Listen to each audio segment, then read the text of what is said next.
ಒಂದೊಂದ್ಸರಿ ನಾವು ಎಷ್ಟೇ ರುಚಿಯಾಗಿ ಅಡುಗೆ ಮಾಡಿದರೂ ನಾಲ್ಗೆಗೆ ರುಚಿನೇ ಹತ್ತಲ್ಲ. ಅಂಥ ಟೈಮಲ್ಲಿ ನೋಡ್ರಿ, ಇದೊಂದು ಟೊಮ್ಯಾಟೊ, ಹಸಿ ಟೊಮ್ಯಾಟೊಯಿಂದ ನೀವು ರಸಮ್ಮು ಅಥವಾ ತಿಳಿ ಸಾರು ಅಂತ ಮಾಡ್ಕೊಂಡು ತಿಂದರೆ ಅದು ರುಚಿನೇ ಬೇರೆ ಕೊಡುತ್ತೆ. ಇದು ಡಿಫ್ರೆಂಟ್ ಆಗಿರುವಂಥ ರೆಸಿಪಿನೂ ಹೌದು. ನೀವು ಒಂದ್ಸರಿ ಇದನ್ನು ಟ್ರೈ ಮಾಡಿಬಿಟ್ಟು ನಿಮಗೆ ಗೊತ್ತಾಗುತ್ತೆ ಹೇಗೆ ಅಂತ. ಇದು ಬಿಸಿ ಅನ್ನಕ್ಕೆ ಮೇಲೆ ಇದನ್ನು ನೋಡಿ ಈ ಥರ ಹಾಕ್ಕೊಂಡು ಊಟ ಮಾಡ್ತಾಯಿದ್ರು ಸಖತ್ತಾಗಿರುತ್ತೆ. ಹಾಗಿದ್ರೆ ಮಾಡೋದು ಹೇಗೆ ಅಂತ ನೋಡೋಣ ಬನ್ನಿ. ಇಲ್ಲಿ 3 ಟೊಮ್ಯಾಟೊ ತೊಗೊಂಡಿದ್ದೀನಿ. ಟೊಮ್ಯಾಟೊನ ಇದನ್ನು ಕಟ್ ಮಾಡಿ ಇಟ್ಕೊಂಡಿದ್ದೆ. ಅದನ್ನು ಮಿಕ್ಸಿ ಜಾರಿಗೆ ಹಾಕ್ಬಿಟ್ಟು ಇದನ್ನು ಮಿಕ್ಸಿ ಮಾಡ್ಕೊಂಡು ಬರಬೇಕು. ನೋಡಿ ಇಷ್ಟು ಸಣ್ಣ ಆದರೆ ಸಾಕು. ಮಾಡಿಬಿಟ್ಟು ನಾನು ಸೈಡಿಗೆ ಎತ್ತಿ ಇಟ್ಕೊತಾ ಇದ್ದೀನಿ. ಇಲ್ಲಿ ನಾನಿವಾಗ ಒಂದು ಪಾತ್ರೆ ತೊಗೊತೀನಿ. ನೋಡಿ ಈ ಪಾತ್ರೆಗೆ ಮಾಡಿರುವಂಥ ಮಿಕ್ಸಿನ ಎಲ್ಲನೂ ಇದಕ್ಕೆ ಹಾಕ್ತೀನಿ.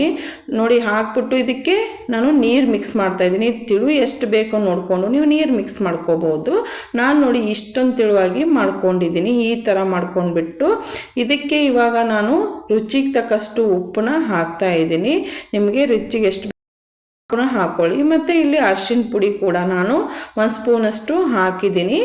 ಮತ್ತು ಇಲ್ಲಿ ಅಚ್ಚ ಖಾರದ ಪುಡಿ ಕೂಡ ನಾನು ಹಾಕ್ತಾ ಇದ್ದೀನಿ. ನೋಡಿ ಇಷ್ಟು ನಾನು 1 ಸ್ಪೂನಷ್ಟು ಹಾಕ್ಬಿಟ್ಟು ಎಲ್ಲನೂ ಹಾಕಿ ಇದನ್ನು ಚೆನ್ನಾಗಿ ಮಿಕ್ಸ್ ಮಾಡ್ಕೊತಾ ಇದ್ದೀನಿ. ಇದನ್ನು ಚೆನ್ನಾಗಿ ಮಿಕ್ಸ್ ಮಾಡ್ಕೊಳ್ಳಿ. ಚೆನ್ನಾಗಿ ಮಿಕ್ಸ್ ಆದಮೇಲೆ ನಾನು ಆವಾಗಲೇ ಹುಣಸೆಹಣ್ಣನ್ನು ನೆನೆ ಇಟ್ಟಿದ್ದೆ. ಹುಣಸೆಹಣ್ಣಿನ ರಸ ಕೂಡ ಇದಕ್ಕೆ ನಾನು ಹಾಕ್ತಾ ಇದ್ದೀನಿ. ಹಾಕ್ಬಿಟ್ಟು ನೋಡಿ ಈ ಥರನೇ ಎಲ್ಲನೂ ಮಿಕ್ಸ್ ಮಾಡಿ ಗ್ಯಾಸ್ ಸ್ಟವ್ ಮೇಲೆ ಇವಾಗ ನಾನು ಇಡ್ತಾ ಇದ್ದೀನಿ. ನೋಡಿ ಗ್ಯಾಸ್ ಸ್ಟವ್ ಮೇಲೆ ಕುದಿಯೋಕ್ಕಂತ ಇಡ್ತಾ ಇದ್ದೀನಿ. ಅಲ್ಲಿವರೆಗೂ ಇಲ್ಲಿ ನಾನು ನೋಡಿ ಇಲ್ಲಿ ಬೆಳ್ಳುಳ್ಳಿ ಮತ್ತು ಮೆಣಸಿನಕಾಳು, ಸ್ವಲ್ಪ ಜೀರಿಗೆ ಇದಿಷ್ಟು ನಾನು ಇವಾಗ ಕುಟ್ಬಿಟ್ಟು ಇಟ್ಕೋಬೇಕಂದ್ರೆ ಜಜ್ಜಬೇಕು. ಸ್ವಲ್ಪ ತುಂಬ ಏನು ಸಣ್ಣ ಬೇಡ, ಸ್ವಲ್ಪ ಜಜ್ಜಿಟ್ಬಿಟ್ರೆ ಸಾಕು. ನಾನು ನಿಮಗೆ ತೋರಿಸ್ತೀನಿ ಎಷ್ಟಾಗಿರಬೇಕು ಅಂತ. ನೋಡಿ ಈ ಥರ ಆದರೆ ಸಾಕು. ಇದನ್ನು ಸೈಡ್ಗೆ ಇಟ್ಕೊತೀನಿ. ನಾನು ಒಗ್ಗರಣೆಗೆ ಅಂದ್ಬಿಟ್ಟು ಇಲ್ಲಿ ಸ್ವಲ್ಪ ಎಣ್ಣೆನ ಹಾಕ್ತಾ ಇದ್ದೀನಿ. ನೋಡಿ ಎಣ್ಣೆ ಬಿಸಿ ಆಗಬೇಕು. ಎಣ್ಣೆ ಬಿಸಿ ಆದಮೇಲೆ ಸಾಸಿವೆನ ಹಾಕಿದ್ದೀನಿ.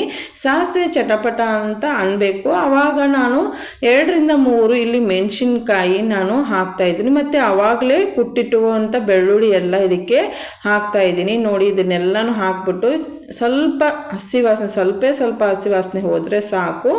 ಅದು ಆವಾಗ ನಾನು ಗ್ಯಾಸ್ ಸ್ಟವ್ನ ಆಫ್ ಮಾಡ್ತಾ ಇದ್ದೀನಿ. ಮಾಡಿಬಿಟ್ಟು ಇದಕ್ಕೆ ಕರಿಬೇವಿನ ಸೊಪ್ಪು ಕೂಡ ಹಾಕಿದ್ದೀನಿ.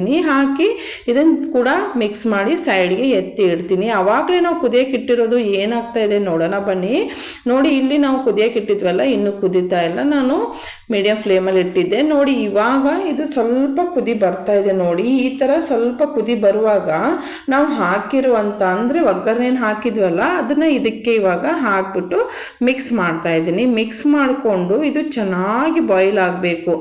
ಎಷ್ಟಾಗುತ್ತೋ ಒಂದು 3 ರಿಂದ 5 ನಿಮಿಷ ಬಾಯ್ಲ್ ಆದರೆ ಇದು ರಸ ಬಿಟ್ಕೊಡುತ್ತೆ. ಅವಾಗ ಸಖತ್ತಾಗಿರುವಂಥ ಟೇಸ್ಟ್ ಕೊಡುತ್ತೆ.